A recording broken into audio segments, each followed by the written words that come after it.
It was crazy. Here it is pre-information age where, there was no internet, no GPS, and, wheeling across the street seemed like a challenge if you were in a chair, and wheeling 40,000 kilometers through 34 countries and 4 continents. What? 40,000 kilometers. 40,000 kilometers. And then 34 countries. How is... Welcome back to another reaction video. Ladies and gentlemen, today's story is about Rick Hansen.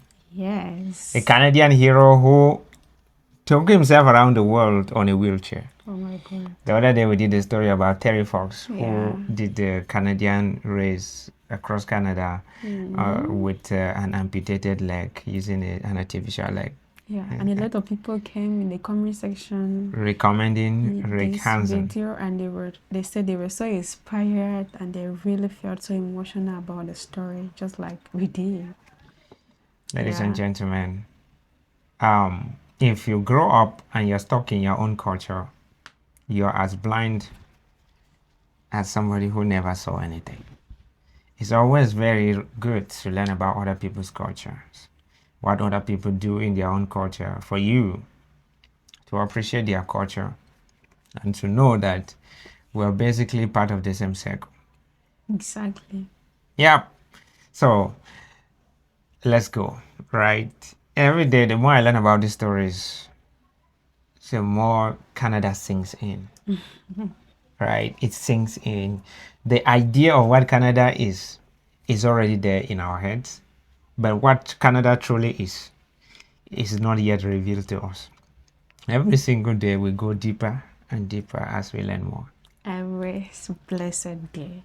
Ladies and gentlemen, let's hear the story of Rick Hansen. Just think of the magnitude of pushing yourself around the world in a wheelchair. At the time, people thought he had lost his mind. What we came to learn was Rick Hansen was reshaping all of our minds about people with mobility challenges.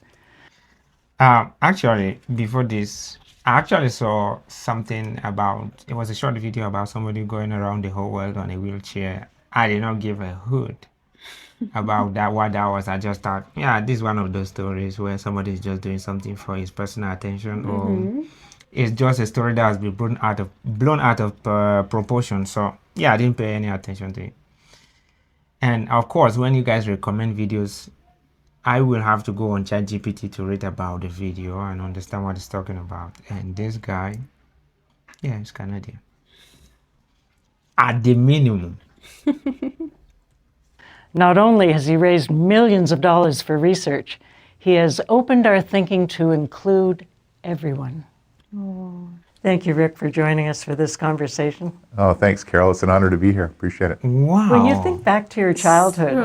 Is he actually the one there? Yes, that's what I'm saying. I'm surprised. Oh my God. When we learn about the story of Terry Fox, we learn he passed away. Yeah. I'm surprised to see him alive. Of course, that is pleasantly surprised. So surprising. Yeah, So that's pleasantly pleasantly really surprising. didn't know. Oh my God, I'm so happy. This story makes it so exciting. Yeah. Now. I might not. This wouldn't even be a sad story then. At least he's alive. Thank you, Rick, for joining us for this conversation. Oh, thanks, Carol. It's an honor to be here. Appreciate it. When you think back to your childhood, I mean, you're such an athlete. Were you always athletic?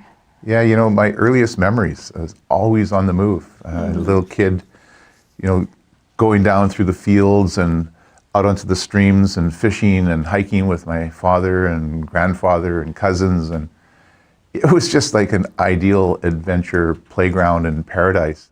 And so, unfortunately, at the age of 15, you had a car accident. Can you describe what happened in the accident?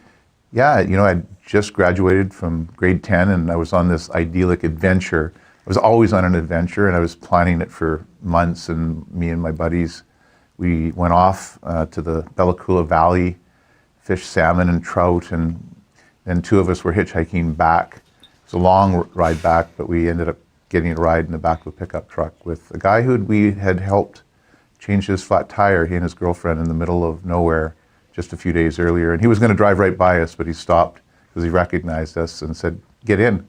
We were in this 56 Chev pickup truck on the back, fully loaded with a bunch of equipment, and we ran around a corner a few hours later and he lost control and it rolled and threw me back first against a big steel toolbox and broke my back and, of course, damaged my spinal cord, and that was the end of the beginning. The ironies in life, right? That if he happened to stop and pick you up. Yeah, it was. That's that one is bad, right? It's just that moment where you're like, "Eesh, what if I never saw him to enter that truck? That's the thing. What if I never entered? Oh God. What if he was wicked enough to just pass them by and not help him?" That's the thing. That's the question too. What if he was wicked enough to just pass by and not have to pick him? It's crazy, right? I've been in a situation where I hurt my back so badly that my legs were paralyzed for I think for weeks. Fortunately, I didn't break my back, so I Your understand. spinal cord. Yeah, my spinal cord, yeah, but my legs from my waist down, everything paralyzed, and it's not a very good experience because you literally see your legs there, but She cannot do anything with you it. can't feel like anything touches your legs. It's not a good feeling. So I do understand in a very personal level what he must have experienced, and you constantly asking yourself if you're ever going to walk again. The end of the beginning. The ironies in life, right? That if he happened to stop and pick you up. Yeah, it was so ironic. Not only that he had stopped, but that one good turn and favor does another, and it sealed my fate. But then again, my friend had wanted to change sides of the pickup truck because he wasn't happy about the side that he was on. So I thought, what the heck, and do a favor for a buddy. And so that double karma came back and sealed my fate again, because now I was on the inside of the roll and there was no escape. It was a reality. So describe for me, if you can, what those first days, months were like. You can imagine. I mean, here's a kid whose whole life revolved around physical activity and the use of his legs. And as an athlete, I was pretty good, and I had crazy dreams about maybe representing my country at the Olympic Games one day. And, Wow. and the next thing, this doctor's telling me that I'll never walk again. And yeah, it was really lonely and challenging, and there were many moments where I just was in the pit of despair, for sure. How did you turn that around? I sometimes wonder. I think sometimes maybe it was just one day at a time. Sometimes, you get to the worst moment, like when you're face down and, you've just thrown up and 2 o'clock in the morning and you've called the nurse and they don't show up for hours, and you sit there contemplating your reality. And I think at that moment when they cleaned me up and got me settled again and I was face back up, I started to wonder, well, where's the hope? And then I realized, hey, like, I went to grab a glass of water and I literally could barely pick it up, and my arms were getting weak, and I hadn't been using them really. And it dawned on me, hey, I can actually do something. And I asked them to bring a set of rubber bands to put on the side of my bed. And I started exercising my arms. And I think those little baby goals, that sense that it maybe will get better. And then the next was to get out of the striker bed and get into a normal bed for my 16th birthday and sit up, and then get into the wheelchair and learn how to use the wheelchair. And He was only 15. 15. That's wild, bro.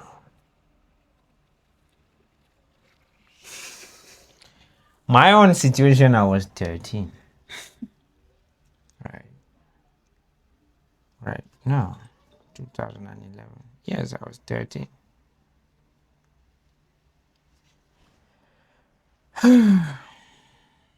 He was only 15. 15. And look at how old he has become. I mean, it's not easy to really accept it because when something happens like this, there's a process of denial. You begin to like Yeah, you're always deny. like, nah, it's not Yeah, happening it's yet. not happening. It's maybe I probably could wake up from this dream. Then after denial, then you have to enter depression, and if you're not careful, that's the end of it. So when you enter that stage before you come out again, to be at this stage, just look at him. Learn how to use the wheelchair. And those little baby goals were huge for me. I know that you have done so much to help people who have been in similar situations that you found yourself. What advice do you give them? Hang on to hope because it's everything. It will get better. And there's times we don't see it. We feel nothing but despair, but then be vigilant for finding it and looking for inspiration. And for me, probably some of the biggest parts of inspiration were to try to paint this dark canvas of despair, and put some borders and texture of color and light and form and shape. And I needed to be exposed to that world that I had no idea existed. I needed role models. Like a guy like Stan Strong wheeled into my life as a peer counselor, and he just, all he did was smile. Like he just beamed joy and peace. And I'm like, don't you know you have a disability? And yet he was there putting it in perspective for me. I was in the hospital 4 months. He was there for 4 years. He didn't have a rehab center to go to because they didn't exist then. People with spinal cord injury weren't supposed to survive. And yet how could he feel so comfortable with his life? And it was because he had this sense of mindfulness, I think, that he focused on what he could do, not what he couldn't do. And he refused to yield that search for love and purpose and finding how to release his ability in spite of all these other things of pain, suffering, and limitation. And that was on him. And I thought, oh my God, if he can do it, so can I. Yeah, that's Canadian, sir. He was a huge inspiration to me. Yeah. You have spent your entire life as an amazing athlete. You have won 19 international marathons, Wow. 15 medals from Paralympics and Pan Am Games. And so is that, in a sense, what has saved you and turned you around, your athletic ability, sports, competition? I think the biggest challenge was not really the loss of the use of my legs. It was the maxims and the stereotypes and the barriers that were inside my mind as a young 15-year-old kid, which was very much like Canadians at the time, that if you had a disability, you were really in trouble. Someone to be pitied, not much opportunity. And what I had to recognize is challenge those maxims, and I was still whole as a human being, and I still loved adventures, I still love athletics, and I needed to get back doing the things I used to do, but do them differently. And nowhere in the definition of an athlete does it say you have to use your legs in order to be one. Instead of using my legs, I use my arms, be driven by your heart, and be propelled by the chair. And I got rid of that stereotype and that baggage, and I was liberated. It was incredible. But it didn't happen overnight.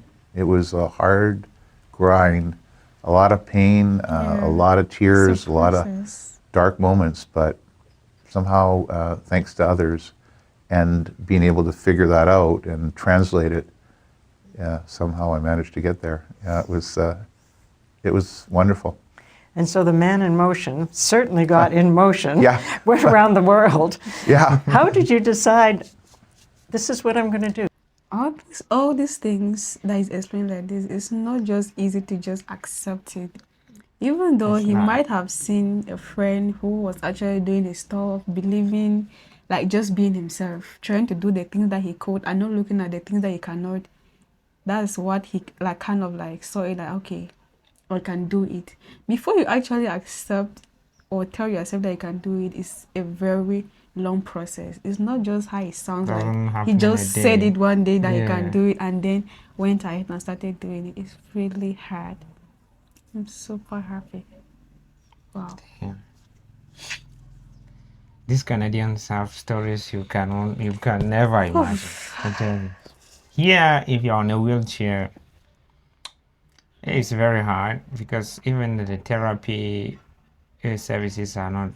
It's not easy to access, expensive, not even available, and the stereotype is pretty hard, right? And since so many people believe in superstition, they just believe someone did that for you. And so instead of seeking mental health therapy, Therapists, counselors. they focus more on taking you to voodoo and on things like that, which are obviously going to, at the end of the day, not work and set you back into depression. I think it's a combination of experiences. Like when you've received so much goodwill from family, from the medical profession, from role models like Stan Strong, being able to recruit Terry Fox after he had lost his leg to his cancer, and to get him out and play with our team, and to see his journey of going across the country for cancer research, but looking at the way people looked at him and others with disabilities differently. They saw ability. And I'd been dreaming of wheeling around the world as an adventure since I was strapped up into that bed and into the rehab center. And I just eventually realized that it was possible because I was a wheelchair marathoner, traveled the world seeing these barriers inside minds of individuals with disabilities, inside society, and their expectations, or inside the physical environment, and also the barriers of people believing the cure for paralysis wasn't possible. And I wanted to do something about that, and I finally was able to put it all together and say, yeah, I have talent, I have experiences, and I can make a difference. And so I decided to wheel around the world and show what was possible for people with disabilities if barriers were removed, and hopefully raise some money. And yeah, it was the beginning and my time to pay it forward. I cannot imagine the logistics and the planning that went into it. It was crazy. Here it is pre-information age where there was no internet, no GPS, and wheeling across the street seemed like a challenge if you were in a chair, and wheeling 40,000 kilometers through 34 countries and 4 continents. What? 40,000 kilometers. 40,000 kilometers. And then 34 countries. How is... Nah, I How thought do you do this that? story was casual until this time. Hold on. This story was impressive until this point where it gets wild.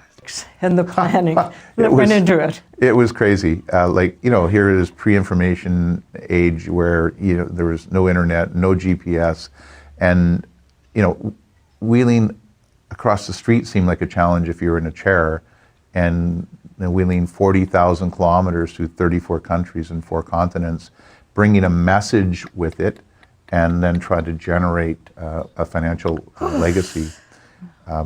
Yeah, most people thought I was a bit crazy, and at sometimes Yeah, so did I. Yeah. But you start with baby steps, and we were totally under-prepared, underfunded, but the window of opportunity was closing, and there was a really fine line between it being just a dream that I would be looking back on, in my 40s or 50s, wondering, oh, I should have, and the opportunity to start. And that first day was our start, at Oak Ridge Mall. So take me with you. You're there at Oak Ridge Mall. Here we you're are. Thinking, uh-oh, this is really going to happen? We had been planning for months, and finally we were there. We had 200 well-wishers, and the Premier Bennett was there. Betty and Rolly Fox had came up, to support me, and gave me a little miniature maquette of the statue of Terry at Thunder Bay, and yeah, I think most people didn't think I'd make it. And to be honest, when I was there doing the speech, my shoulder was aching because it had been injured, and we were up all night, and I was exhausted, putting stuff in the motorhome, and I'm thinking, oh God, what have you got yourself into here? And then I leave the parking lot, go under a tunnel, and the team tries to catch up to me, and they crash this box on the top of the motorhome, right into the tunnel, and people are thinking, he's going to go around the world in a wheelchair? Good luck. He's going to be back very soon. There, of course, were highlights and lowlights, I'm sure, during that tour. What was the really special, best moment you can remember? I think aside from coming home, where the dream and reality were just unbelievably linked. I mean, it was everything that I could have possibly imagined and more. It was wheeling through China. Like, I was actually blown away that we even got accepted into China because, the Soviet Union didn't let us wheel. We ended up being shut out from and denied from East Germany and from Egypt. And, so it was not expected that we'd get into China, but we did. And millions of people from Beijing to Shanghai coming out to see if it was possible. A person with a disability not being a shut-in, a ward of state, a burden, actually being out, engaged, and leading. It was a revolutionary idea, and it was the beginning of seeds to make change, and I was honored to be able to be that lightning rod. And I guess the greatest moment, culminating moment there, from a symbolic point of view, was to be able to wheel up the Great Wall of China to get to the highest point to demonstrate there are no barriers on this earth that can't be climbed or crossed. Which year was this? Maybe I casually heard it and I don't remember. Which year was he doing this? Which year did he start this race? I don't know. If he said the Soviet Union, that was before 1991 then. Yeah, because the Soviet Union was dissolved in 1991. Please let us know which year he started this race. To demonstrate there are no barriers on this earth that can't be climbed or crossed. That's pretty steep. That was like a massive mountain. I had to have my team behind me because every time I would take a stroke of the wheel and then go to reset, the chair would start careening backwards, and it was it was a struggle. I didn't even know that there were stairs, because we had these National Geographic photos, and so we got to the wall and there were people waiting, young kids, in chairs wondering, is it possible? Because it was a real symbolic thing, for the Chinese culture, that a rite of passage to summit the wall, and so I got there and saw these stairs, and I went, I can't go. And Amanda said, well, you have to, they're waiting. And I said, well, this is the only place on the tour that I can't wheel by myself. And she said, well, we've carried you as team members for the whole journey, and the wall is a symbol, and let it be a symbol of your ability to get up the wall, but let us help you get onto the wall, and then just get going. And so it was a huge moment for me, and being able to get past your ego and put it in perspective. And The other side of the coin, what was the worst part of the tour? Wheeling through most of Europe was incredibly tough. We were going through 17 countries in like 6 months, and we just seemed to get traction, and then we were into another country, new language. We were lost half the time. We were just about out of money. We lost one of our team members from exhaustion. We almost lost the rest, and we were so far from finishing, so far from home. I was ill and injured often, and it was just a grind. And we just kept saying, just get past Europe and then one step closer. I thought about quitting when I came back from a great response in Asia and got back to the United States, and it was not happening in the States. We didn't get the word out. And I really did think about, I was going to quit. And Amanda really encouraged me to have faith that just around the corner providence would set in, and the Canadians would be ready for us, because I'd have to now go across the country in the middle of winter. And she was right. Canadians were ready, and I look back on that moment, in Florida, and I go, oh my God, like I was that close to blowing it all up, and look what was just waiting for me. Back to your idea of you take each day. One day at a time, one stroke at a time, and look for me, it was looking for, in spite of everything that was like, every day was like a struggle to survive. This cements a very powerful saying that people say, the journey is hardest when you are closer to the top. Because at this point, closest to the top, you have walked through the heights, you have climbed, you are exhausted, and you can feel the pain of the journey, and you can see how close you are to success. And so our greatest problem will be deciding whether to continue or stop. Yeah.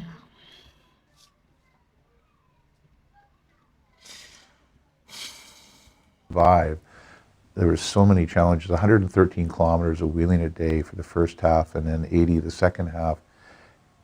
You had to look for the little moments that were there, even if it wasn't meeting your expectations. Probably the biggest story for me was when I was struggling in Europe. We were going through Poland, and there was a small little community. They'd come out to support me, and there was a guy who had a disability, and he didn't have a wheelchair. He had a piece of plywood on 4 skateboard wheels with a pillow on the plywood, and he was pushing himself with his hands. And he came up to me. You know what he's saying, right? Yeah, I I actually know understand. people that have it. That kind of have thing. disability, and they're using that thing. Yes. Right. Pillow on the plywood, and he was pushing himself with his hands. And he came up to me, and he was streaming tears of joy, and he said, "Rick, what you're doing is so important to me because you're making a difference. My family and my community for the first time are looking at me with pride and ability." And that's what kept me going, really. One moment like that. So many people would have been content, having done such a magnificent example of what was possible, would have left it at that. But in fact, it's almost where you started, because then you set up the Rick Hansen Foundation. What was your Wow, he initial has a vision foundation. for it? What were you thinking? I realized that the end of the tour was just the beginning, and I'd been impacted by the magnitude of the challenge. My eyes were open, but I also realized fundamentally that what I needed to do is I needed to keep moving forward, and not be the man in motion, but have it be many in motion. And we pushing forward on those 2 big dreams, a world without barriers for people with disabilities, and also a cure for paralysis. And it's been a lifelong mission, no longer just a project to finish wheeling around the world. It's changing the world. Yeah, And ultimately, it's been the greatest experience and growth of my entire life. Disability is a big deal. It affects all of us, and if we can remind people of that, they often see a symbol of disability being a stick man in a wheelchair, but it isn't. So people have a sense of how big this issue is, and if we can work towards building that awareness, that's the first step. Change attitudes from negative to positive, second step. And then look for fundamental barriers. And to me, the big fundamental barrier is the places and spaces that we live, work, learn, and play. And if they're not accessible and inclusive to match up with those attitudes and that acceptance, then we'll never get there. So how are we doing? How far along this path are we, would you say? I would say we're really just at the halfway point on the big push for accessibility and inclusivity. I expect that you have to deal with politicians and governments A lot. There's no question. Yeah, I mean, decision makers. So how does that work for you? I don't think really most politicians and key leaders understand how big the opportunity is. And so they're often seduced by perhaps accountants who look at the reactive bottom line and say, well, you can't afford, to do this. And in reality, we can't afford not to do this. And that's my biggest challenge as a thought leader, to really help wake up political and economic leaders to really shift their view, because they were on that same journey as I was as a 15-year-old, and they had the same stereotypes and limitations in their thinking, and they're just waking up now. And I'm determined, and I'm not going to give up, and I'm seeing more and more leaders join me, and that's what gives me inspiration. Yeah, very true. The second part of your vision for the foundation, you mentioned medical research. Yeah. Can you talk to me about what you've been doing in that side of the issue? I mean, they've proven that the spinal cord actually can regrow, that the central nerves can regrow. They're challenged, and there's ways to stimulate them. There's ways to think about crossing the chasm of lost cell tissue. There's ways to think about reconnecting, and there's also biotech solutions that are creating interim solutions and also workarounds. Really amazing. I mean, there are people who have been able to have full recovery because of the treatment that they get today, or partial recovery. There's more and more people with incomplete paralysis, and yet there's still a long way to go. And my dream was to help Vancouver and British Columbia be a hub of a global network of collaborators.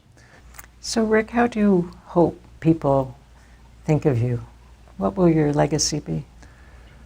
Oh gosh, I mean, I hope first of all, if they know that I'm like just a guy from Williams Lake, who's been incredibly proud to live in this great province of British Columbia, this amazing country of Canada, Yeah, I can live there. but not satisfied, that its journey isn't done. We're still trying to be the Canada that we want, and I'm trying to do my best to try to help play my role to get there, and to help it be part of the world in which we live in. So we're not just thinking of our borders. We're a global society. Canadians impact the world and should. And yet, I'm a dad. I'm a husband, and I'm someone who's on journeys and loves adventure and wants to grow and learn. I hope mostly they just know that I tried to live a good life, tried to grow along the way, and tried to give more than I took. And that's probably it. Thank you for all you've done. Thanks. Rick Hansen, a BC legend who is always in motion. BC Legends. What an amazing story. He's a dad and a husband. Oh God. I Thank feel you for so watching. happy. Thank you so much for watching. Thank you. Please subscribe to the channel and subscribe to our Patreon Patron as well. in the description. We love you, Canada.